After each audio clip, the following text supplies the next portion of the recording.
Today, we're going to dive into greenhouse gas emissions from agriculture, particularly the beef and dairy industry, and compare it to other major sectors of greenhouse gas emissions.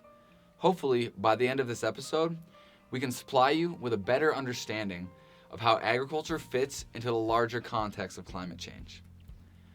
The most common greenhouse gas that comes from beef and dairy production is methane. This comes primarily from their burps, and they have a lot of them. This is because they're ruminants, meaning they have multiple stomachs, 4 to be exact. There are over 1.4 billion cattle on the planet, and each one produces anywhere from 65 to 130 gallons of methane per day. Imagine that, having 130 gallons of burps a day. It'd be pretty rough. Anyways, you can learn more about this process in greater detail by watching our other video, grass versus corn-fed beef. So, in order to compare global warming impacts on different greenhouse gases, scientists have developed what is called the Global Warming Potential Scale. The Global Warming Potential Scale is essentially a measure of how much energy 1 ton of gas will absorb over a given period of time, relative to 1 ton of CO2. Methane has a global warming potential of 28 to 36, meaning that over a 100-year lifetime, methane traps 28 to 36 times as much heat as CO2. This range is due to variables like climate and methods of calculations. This is scary stuff. However, according to the International Panel on Climate Change, a molecule of methane only has a lifetime of 12.4 years before it is broken down due to natural atmospheric processes. CO2, on the other hand, has a lifetime of up to 200 years, so its effects are much longer lasting. These numbers still may seem alarming, as they should, but before we start yelling at farmers, we must first take note that even with these high emission rates of methane, all of agriculture only accounts for 9% of all greenhouse gas emissions in the US, and globally, agriculture makes up 14%, with a little over 9% of that coming from beef and dairy. All of these numbers are based on CO2 equivalency, meaning that the global warming potential of methane versus CO2 is taken into account. Now, I can sense all the plant-based eaters out there starting to get a little bit frustrated with me. Don't worry, I'm one of you.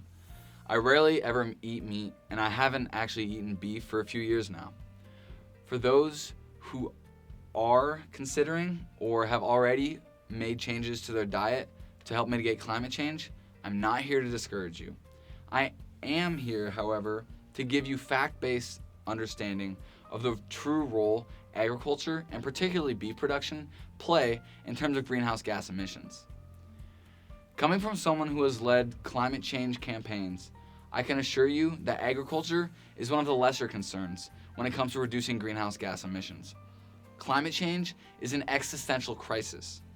It is arguably the largest problem humanity has ever faced, and it exasperates many of the existing problems our global society faces today, whether that be mass migration of people, food security, political instability, disease, infrastructure risks, water availability, and the list goes on.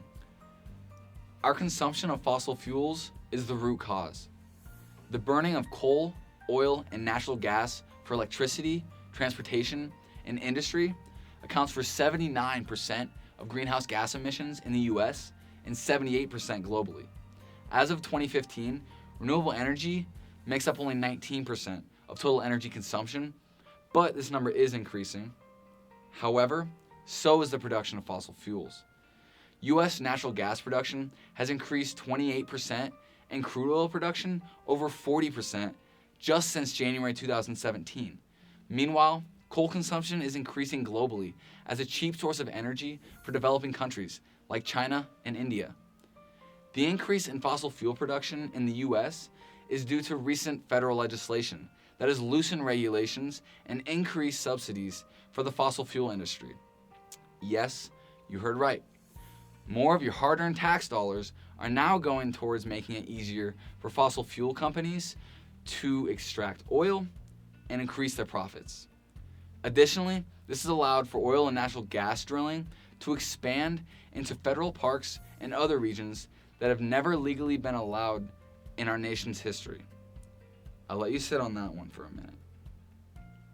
This increase in production has also led to an increase in emissions. Since 2017, global greenhouse gas emissions have increased 1.2%, and the US is even worse, with an increase of over 3%.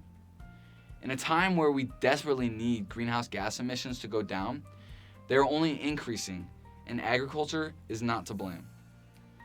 In order to stop climate change, change is required on a systemic level. We can't go around getting angry at individual farmers, truck drivers, or even coal, oil, and natural gas workers. Changing your lifestyle to lessen your carbon footprint is great, but if you want to make a significant difference, you have to get active. Attend city council meetings.